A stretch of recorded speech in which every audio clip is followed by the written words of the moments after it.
All right, so we are now at the second half of our lab report. So at this point, you should be done writing your first half of your lab report. And so now we're going to work on the thinking portion of it.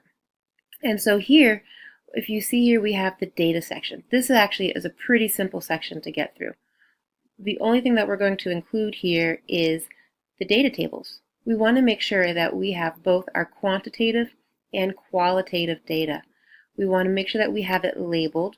So what is in this data table? You don't want to just put a data table there and not label it. You want to say which information. So is this the data table of how much light the plants got, and which one is the independent variable? What is the information about the control?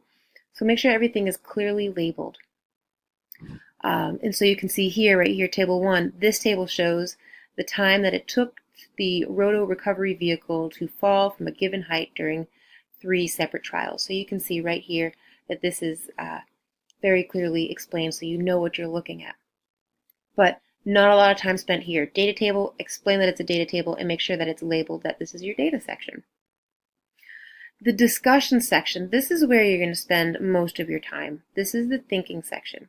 Here, you're going to want to put your graph that we created in class, and you're going to discuss your results. So your graph is analyzing the data. That's why we have it in this section. And it shows what your results were, and so now you're going to say why you think you got these results. This is the whole point of the discussion section. Why did this happen? These in the data section, you're saying this is what happened. In your discussion section, you're saying this is why we think it happened. So it shows you have to use some inferencing, and you have to show that you can think here. This is your thinking part. So you're going to discuss your results, then you're going to refer to your graph. So you're going to say, as you can see in the graph, that this and this and this happened over this period of time. So you're going to discuss your tables and your figures. You're going to talk about whether or not your results supported or refuted your hypothesis. Remember, it's very difficult to prove anything. So we're going to say, does it refute or does it support your hypothesis? And talk about any sources of error. Could it be that maybe the seed died the first day, so we had to plant a second seed and it took a little bit longer for it to grow?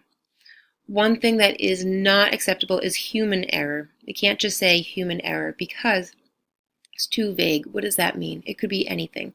So make sure that you talk about specific errors that could have affected your results. And that is going to be the biggest, most important, most points given part of your lab report. Finally is your conclusion, and we talked about the conclusion in the inquiry packets. This is very basic. It's a few sentences, and you're just going to include you're going to restate your hypothesis, and make sure that they have been answered sufficiently, and you're going to just redefine your conclusion or restate your conclusion. I apologize. And so this is just a few sentences. No, don't spend a lot of time here. No thinking here. No independent thought here. You're restating your hypothesis and your conclusion, and that's it. This is where